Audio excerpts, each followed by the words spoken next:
O fato é que o despejo dessas 5.000 pessoas no bairro do Pinheirinho, em São José dos Campos, transformou-se numa disputa política.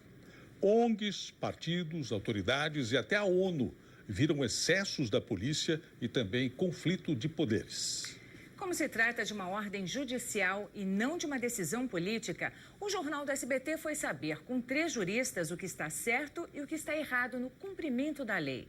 Veja a reportagem de Solange Boulos. Desde o começo, esse despejo deu o que falar.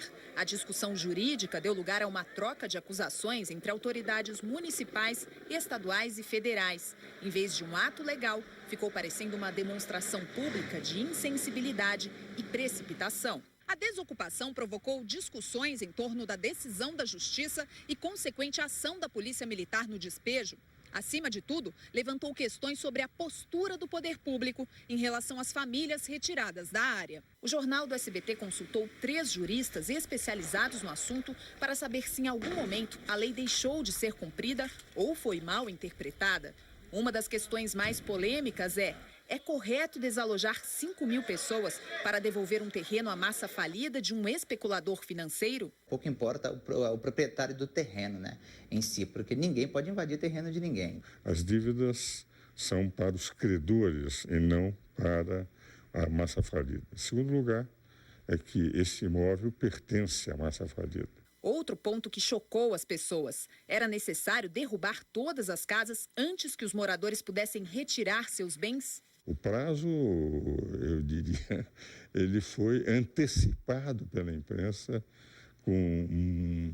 antecipado com fotografias, inclusive, de que as pessoas iriam resistir.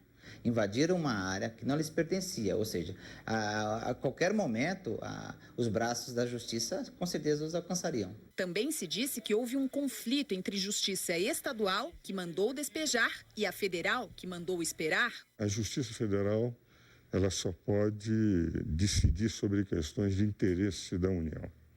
Em outras palavras, por exemplo, se essa terra fosse terra de indígenas ou se fosse terras que pertenceriam à União, é evidência que era a Justiça Federal a competente. A Polícia Militar usou 2.000 homens para entrar no terreno e há o registro de pelo menos uma cena forte de violência. Uma semana antes, estas imagens mostram um grupo que prometia resistir à invasão. Houve excesso ou a polícia agiu dentro da lei? A forma de execução dessa ordem foi truculenta, violenta, quer dizer, agressiva. Não se faz a integração de posse com resistência sem uso de força. Quem falhou ao deixar de pensar no que fazer com aquelas pessoas no dia seguinte ao despejo? Era uma obrigação da Justiça, da polícia, do governo estadual, municipal ou federal? Da União, porque não desapropriou o terreno, porque se manteve inativa no exercício da sua autoridade que poderia resolver a questão. É da jurisdição estadual, porque deu uma ordem que busca pura e simplesmente proteger o direito de propriedade sem atentar aos direitos fundamentais dos ocupantes. Eles estavam lá há 7 anos. Os governos não fizeram nada para realocar essas pessoas que não tinham moradia.